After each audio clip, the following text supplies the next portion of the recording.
lamang yung niratify namin sa floor. Hindi kasama yung 75 billion na yan. At mabuti naman si Pangulong Duterte noon, binito niya hindi lamang 75 billion, umabot ng 90 billion kasi may nasilip pa silang ibang halaga na hindi kasama doon sa na-ratify ng both houses. Ang nangyari kasi kung susundan natin yung mga pangyayari, medyo hindi maganda yung naging sagutan ng una. So ako sumasang-ayon ako kay Congressman Marcoleta saka kay Congressman Ungab na maski pa paano i-honor yung time-honored tradition. Minsan meron pang ginagawa na enroll bill na ratify na, pagka na-print binabago pa, yun talagang anomalous. Constituents niya. Maganda yung kanyang pamamalakad sa Bamban. They really like her. Yes. Kino-compare nga doon sa mga dating naging alkalde doon. Ibang resource person. Wala sila mapipiga kasi very smart itong si Alice Go. Talagang hindi lang, very adamant sa mga pagsagot. So ako naging curious.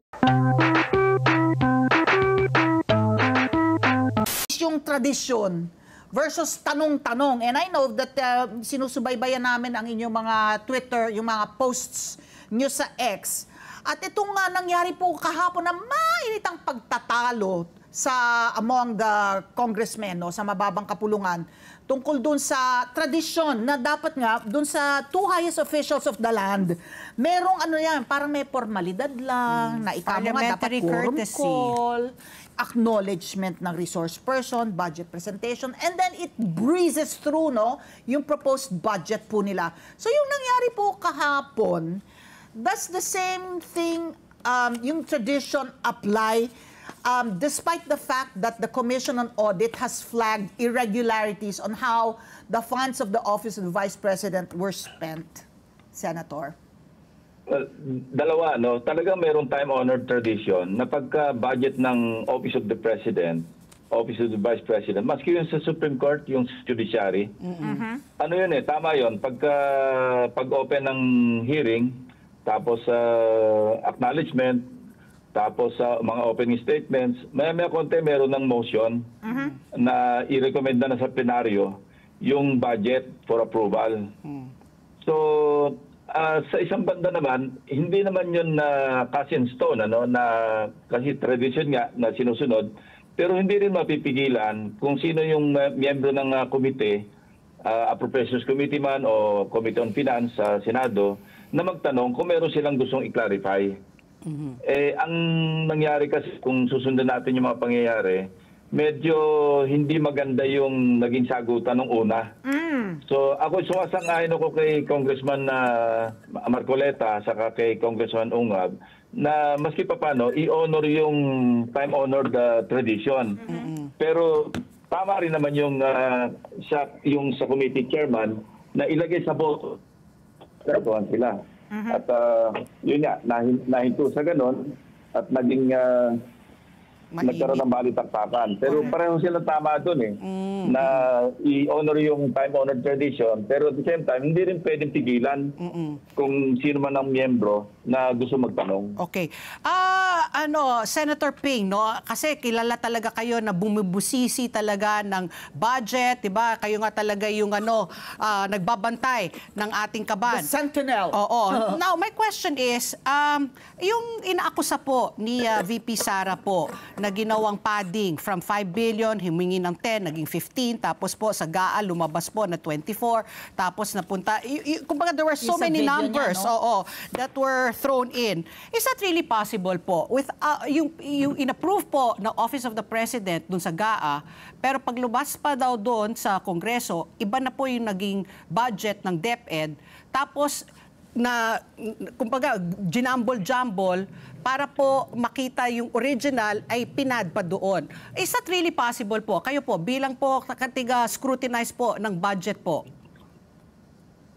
Bibi, ang nire-refer mo yung NEP, yung National Expenditure Program, And the GAA. also known as yung President's Budget. Kasi pag sinubitan ng Office of the President within 90 days or 30 days after makapag-SONA yung budget, talagang bubusisiin yan. Mababago talaga yung hilatsa ng budget. Kasi billion measure yun Ang nangyayari, yung sa NEP pa lang, National Expenditure Program, pagka nilabas yung tinatawag na General Appropriations Bill 1, ang tawag namin doon, dapat yun, Senator Ping, malabo po yung ating linya, choppy kayo, and we are missing out on what you're saying. Importante naman po. Kung kayo po ay mobile. Masama yung signal. Okay po. Sige Masama po. signal. Okay. Kasi mobile nga. Oo, you were saying po.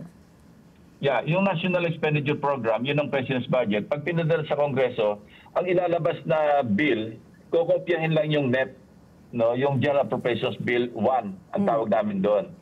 Pagka nagkaroon na ng mga amendments at ipapasa to sa Senado, ang tawag na namin doon, General Appropriations Bill 2, meaning nagkaroon na ng mga amendments ng mga pagbabago. Hindi na to yung original na National Expenditure Program o President's Budget. Ang masama, di natapos na yung mga pagdinig sa lower house, upper house, at magba-BICAM na. Yung Bicameral Conference Committee, yun ang tinatawag. Nako, ayan na naman. Senator We're Ping. losing you po, Senator Ping. Senator Ping, pwede ba natin maano ulit?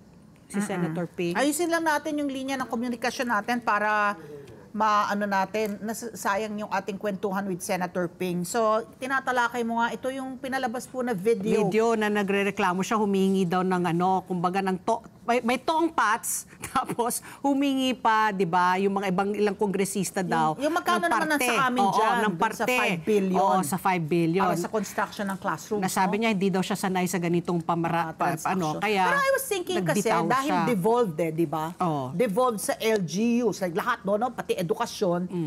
Yung mga papel ng kongresista yun, di ba? Oo. Na humingi ka ng ng budget para sa lahat. distrito mo Para for the sa construction lahat. of classrooms. Classrooms. Hindi ko lang alam kung yan ang talagang if it's being kalakaran talaga, ginagawa. Oo. So ayan na, nandiyan na ba si Senator Ping? Ako, Yeah. ayan, Ayan na. Senator, Sorry, ayan. We lost you. You were saying sabi nyo from So sa BICAM, pagdating po BICAM, sa BICAM, Yun ang tinatawag na third chamber, third na lang yon, moniker lang na binigay yon, third chamber, pero most powerful chamber. Kasi lahat ng pinag-usapan sa lower house at saka sa upper house, pagdating doon, nababago pa.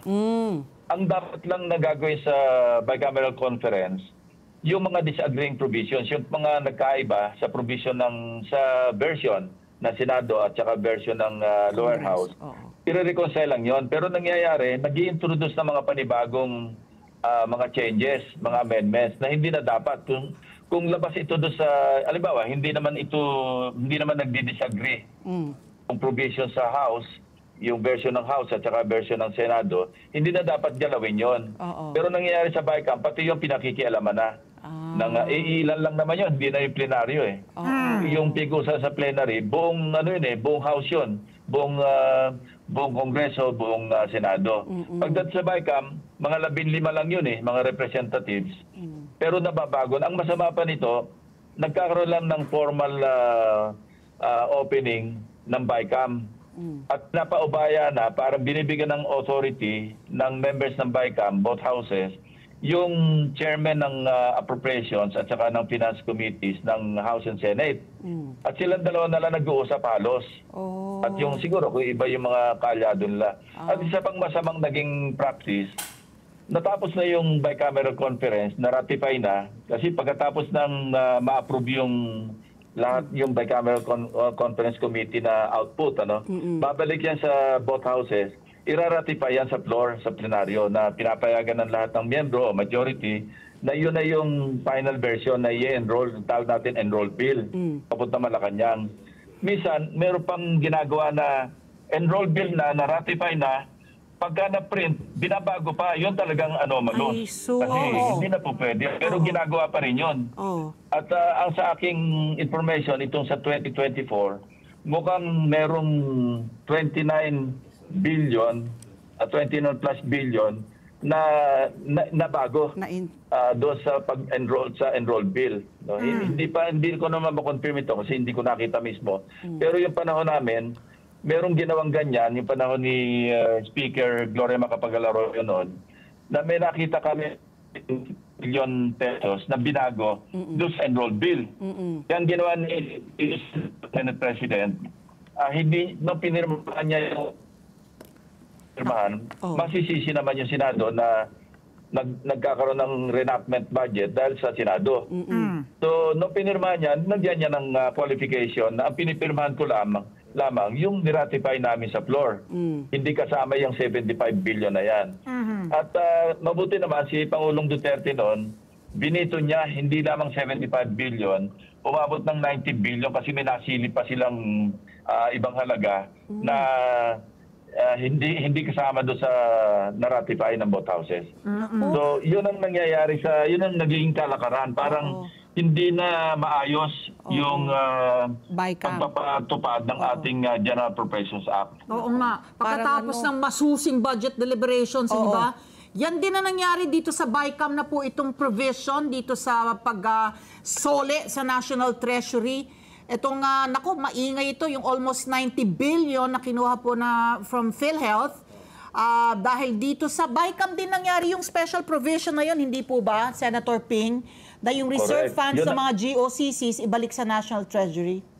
Yes, correct. Kasi ang definition ng unprogrammed fund, standby appropriations yan Hindi yan kasama sa regular budget. Ano yan, under the special purpose fund yan, yung unprogrammed. Naka-standby lang yan na kung mayroong mga kailangan ng mga ahensya ng additional na pondo, halimbawa medyo kinapos, may dagdagan items sa budget, diyan kukunin. Ang nangyari dito, tatlo lang yung special provision dyan, program fund. Yung una, pagka yung may excess nasa treasury, may excess na budget, so pwedeng hugutin. Pangalawa, kung merong revenue measure na naipasa para mapondohan yung program fund. At pangatlo, yung tinatag na foreign assisted projects. Ang ginawa sa BICAM, dinagdagan ng dalawang provision. Isinama yung government-owned and controlled corporation at saka yung foreign assisted project. I'm sorry, yung pangatlo pala doon sa regular na special provision, yung approved loan, approved loan. At dinagdag dito sa BICAM, yun nga, yung lahat ng GOCC, nasaklaw ngayon yung PhilHealth kasi ang kategory ng PhilHealth GOCC rin. At yung panglima, yung foreign assisted project, pwede na rin galawin. Pero yung foreign assisted project na yan, siyempre may counterpart tayo. May counterpart yung foreign entity, yung sa ibang bansa. Kaya paano mo gagalawin ngayon yun? Medyo masalimot din yun. Anyway, balik tayo sa issue. Yung PhilHealth, ginalaw nila. So yan, nasa Korte Suprema na ngayon. At harinawa, kung makikita ng mga petitioners yung talagang issue. Kasi ang naging sa issue ng mga petitioners, yung parang appeal sa emotion dahil ito yung PhilHealth para sa mga nangangailangan na tulong sa healthcare, Yes. Hindi ang talagang issue dapat bukin diyan. Yung General Appropriations Act is a general law. General law. Yeah. It Yung PhilHealth law, separate. at It's a saka yung special law. amendments, Yeah. pati yung Universal Healthcare, special law. Yes. Hindi po pwedeng i-amend ng general law yung special law. Yes. Napaka-basic nun. Kasi ang special law, ito na nga yung parang kinlarify na nga yung general law. Correct. So hindi pwedeng bumalik yung general law na i-amend yung special law. Yes. Ang nangyari, yung GAA being a general law, hindi po pwedeng i-amend yung PhilHealth law. Ang PhilHealth law saka yung Universal Healthcare Act, hindi po pwede kasi ang nakalagay doon, pagka merong excess, babalik yan sa benepisyo ng mga members. Dagdagan yung benepisyo. Yung premium. Correct, oo. Senator Ping, yung nakakabahala po sa sinabi mo, yung babalikan ko lang po yung sa BICAM. So parang the power of the purse is held by just a few. Sabi mo, 15 members po yung nandoon. Is there a way to amend that po? Para po hindi na po makutkot, magalaw. Kasi po, matapang po sinabi po ni VP Sara that Congress the budget is held by just two people, and she named House Speaker Martin Romualdez and the Chairman of Appropriations and Budget po si Zaldico po ang may hawak na syempre po tinanggihan po ni Congressman Zaldico. Pero po, members po sila dito po sa BICAM.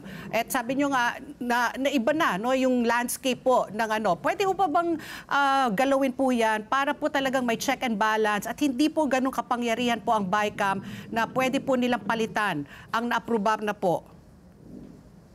If I recall correctly, nung nasa Senate pa ako, nag-file ako ng bill or resolution na gawin transparent yung bicameral conference. Hindi po pwede kasi yung bicameral conference, ito yung, lalo sa budget, ano? Ito yung nag-iisang Ako, Senator Ping. Sayang. Ano, we're losing you po, Senator. Senator Ping. Parang yun nga, no? Parang yun It's yung held- third chamber, Oo, hindi ba? na sabi niya- Senado, Kongreso. All of a Tapos- sudden, pag BICAM na, And I remember, with 15 members, di ba, sinabi rin niya ni Senator Amy Sabi niya, hindi ko alam paano nangyari yan. Nung ginagawa namin yung budget, di ba, she said, na it was, kunyari, let's say, 5 billion, tapos lumabas na lang nga, naging, ay, yun sa COMELEC, naalala ko. Ayan. Yun sinasabi so, si niya. Senator Ping, you Senator were Ping, saying that you filed a resolution or what, bill para... transparency. para transparent. Lagyan ng magkaroon ng minutes kasi walang minutes yan eh. Walang minutes, walang record yan eh. Walang transcript, walang record. Nako, oo. Kanya-kanya lang yan eh. Oo. Yung talagang confined, limited lang sa mga members kung ano nangyayari sa BICAM.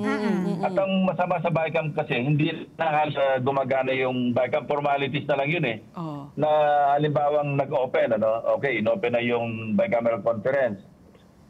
Tapos, mag-ano yun? Bitin na bitin kami. Tapos Ayan, may ayan, balangkas Senator. tanda. Oo.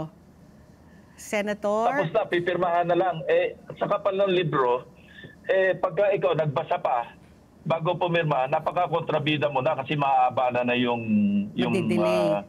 yung bicameral conference na Report. yung mismong bill na ipapadala sa Malacanang. May pressure. Diba? Naku, dapat talaga pag bumalik kayo sa Senado, Senator hindi Ping. when you return to the Senate, Dapat Senator bubusisiin nyo talaga yan. Naku, eto na, naintriga ako dun sa pinakahuli mong post tungkol kay Alice Go. Senator Ping, magpapakwento nga kami dahil I'm sure na monitor ninyo itong hearing ng Senado na kung saan humarap po si Alice Go after po niyang mapabalik sa Pilipinas after they escaped, silang magkakapatid. Na eto malinaw sa inyo na pinaiikutan yung ating mga senador ni Alice Go. But isn't it because takot siya na kasi may death threat siya, hindi niya pwedeng pangalanan. Tapos yung isa pang dahilan niya is yung she was invoking her right against self-incrimination na yung isasagot sa kanya, maaring gamitin sa kanya dun sa mga kaso na isinampa at isasampa laban sa kanya. Senator Ping.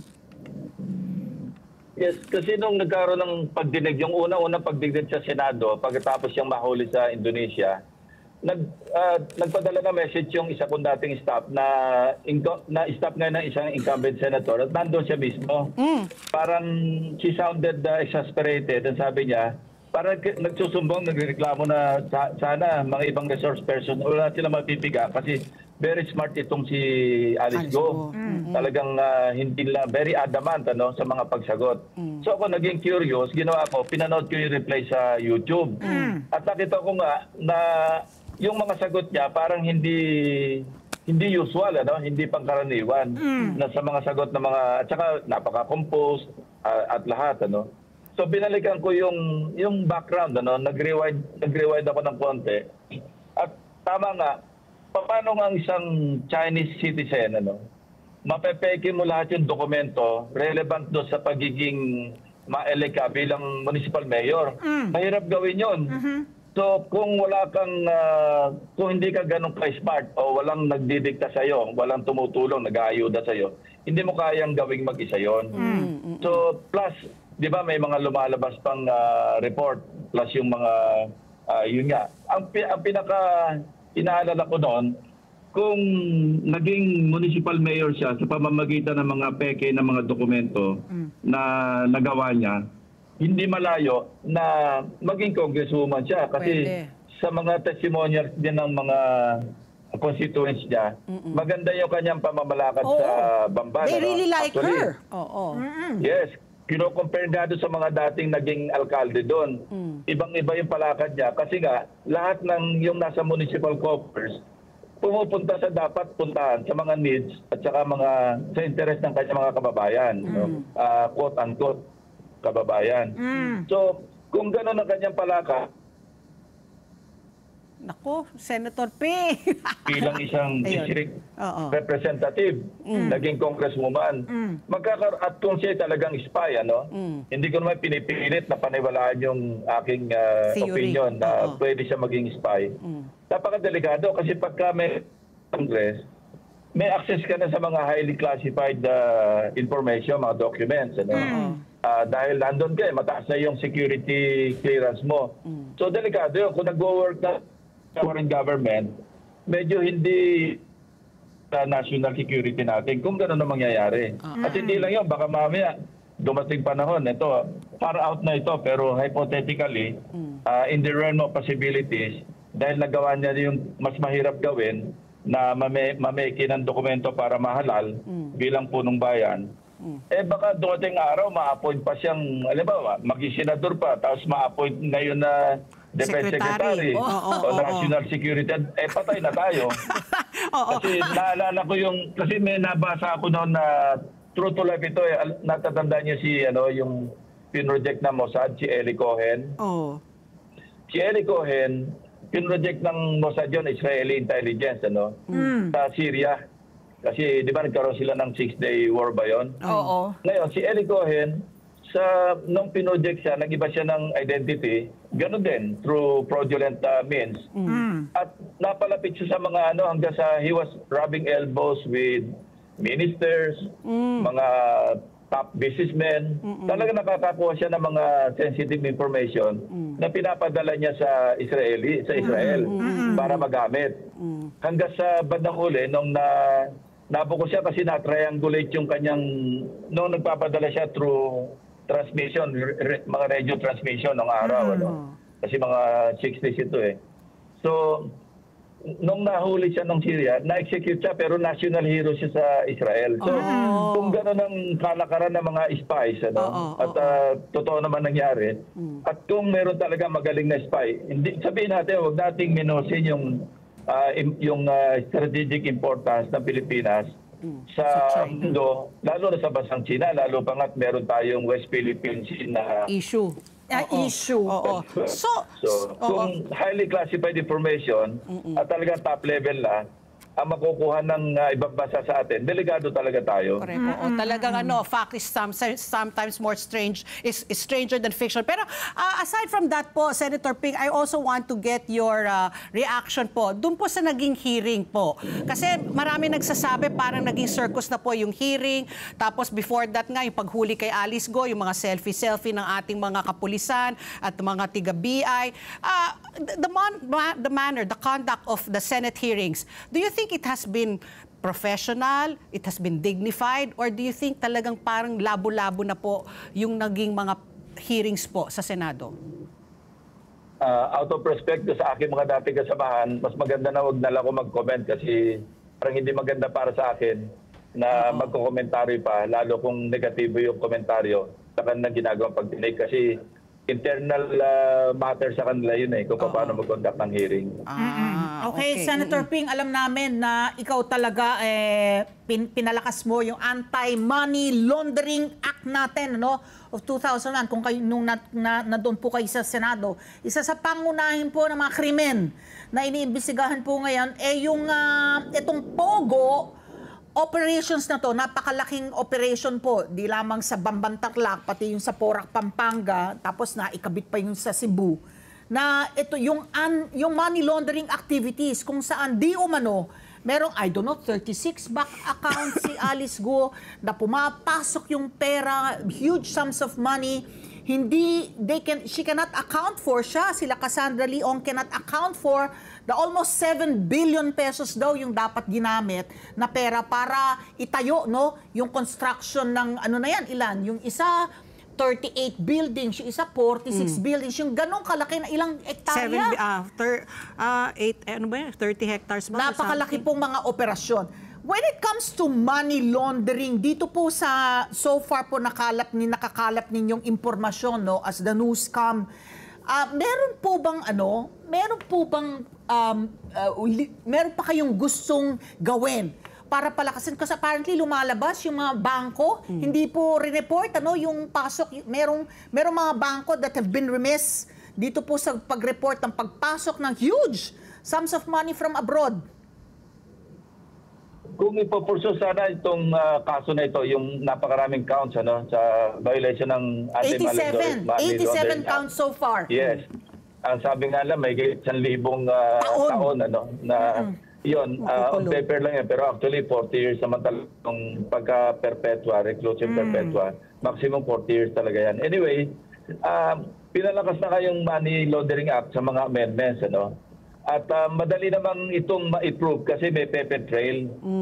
Kaya sana makarating sa logical conclusion at kung talagang nandyan yung mga ebidensya, talagang makonvict itong grupo ni na Alice Go kasi parang pinaglaruan nila yung ating mga batas, pinaglaruan yung ating sistema. Kasi na-expose yung vulnerability yung weakness ng ating system, hindi lamang sa yung sa banking system, hindi lamang doon, kundi yung sa PSA, yes, yung DFA, di ba? Filipino citizen, by Marami fraud. nakakakuha ng mga passport na mga Chinese, Filipino passport. Correct. So expose talaga yung weakness ng ating sistema rito. So dapat maging aral na ito sa ating mga institutions na dapat lalong para patibayin nila yung mga security measures. Kasi pinaikutan na lang tayo ng lalo yung mga galing sa China na gusto magnegosyo rito. Sabi mo, ang hirap ng kumuha ng passport ng Pilipino pagkatapos pag yung Chinese, parang ang dali-dali makakuha ng Filipino passport. Correct. Senator Ping, lilihis lang po ako ng konti kasi we don't have much time. Your reaction bilang po dating PNP chief po, dun po sa ginawa pong aresto naman po kay Apollo Kibuloy po sa Davao. May nabasa ko, parang medyo hindi po kayo nagsang-ayon po sa manner, the way it was conducted po. Hindi, yun lang yung pagte-telegraph ng mga information, especially yung paggamit ng mga technical equipment. Dapat hindi binubulgar yun. Kasi may mga future operations pa na parang tinetelegraph mo yung kakayanan. At saka yung blow-by-blow account na hindi pa nahuhuli, wag na muna siguro, very general siguro information, magbigay ng specific na may mga sign of life, heartbeat, kung saan nadidetect ng equipment. Sana wag ipahayag yung ganon kasi nga mako-compromise yung operation. Pero hindi ho ba naging overkill na they started with 2,000 tapos at the end parang umabot na rin yata sa 4,000 or 5,000 ang sinasabi po nila na humingi po sila ng augmentation sa iba't mga kapitbahay po ng mga regions para po dagdagan ang security po dyan sa KOJC? Ako, coming from law enforcement, I don't mind the overkill kasi protection yun ng ating kapulisan Ako nga pagka yung mag-rescue kami, sinisigurado ko na ang balance na lamang yung law enforcement, yung sasalakay. Ginagawa ko, ang ratio ko dyan, laging 10:1 Bakit? Kasi psychologically, pag nakita nung kuwari mo na wala siyang patutunguhan, susurrender na lang siya. Pero kung mag-field ka ng mga tauhan na 1-on-1, 1:1, o kaya 2:1, baka manlaban pa. So, yun nga, ang nababiolate lang doon sa aming pinag-aralan tungkol sa pagpapagyera, yung economy of force, Pero sa akin, okay na yun, kaysa malagasan ka naman ng tao, buhusan mo na ng puwersa para hindi na makaporma yung kalaban at mag-surrender na lang. Ang laki, ang lawak mo, 30, kakalubugin nila na. 30 hectares. 30 hectares. Hindi ba? Saka hindi Senator mo rin Ping, alam, baka mamaya merong violence na mangyari. September 11 na. Ano po ba ang plano natin sa pagpa-file ng certificate Correct. of candidacy? Hindi nyo ba Baka namimiss gusto ang pagbubusisi sa sa budget, di ba?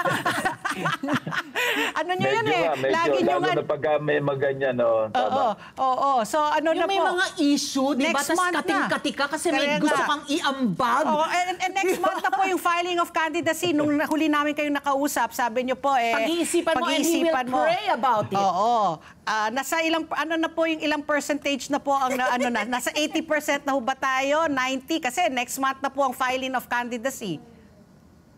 Alam mo, tuloy-tuloy naman yung pakipag-ugnayan namin dalawa ni Tito Sen, Correct. si Soto, si Oo. partner. Oo. Kahapon nga lang magkausap kami. Sabi niya, ano ba?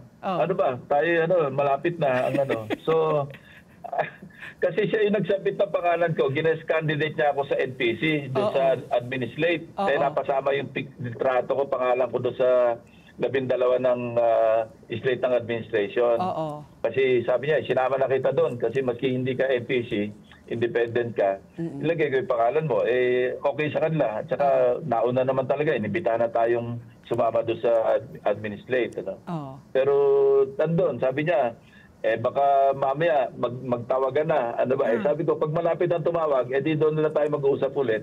At talagang pinag-isipan ko magaling talaga yung kung ano yung maganda. Pero tama kayo, pagka nakakakita ako ng ganyan, ng parang Mga part issue. of me says na wag mong do not reduce the number of years na dapat peaceful, quiet, at relax yung buhay mo. Oo. Pero yung another part of me, misses naman, yung mga nangyayari tungkol Oo, the pagka nakakita action. ko sa budget. Oo. Tama.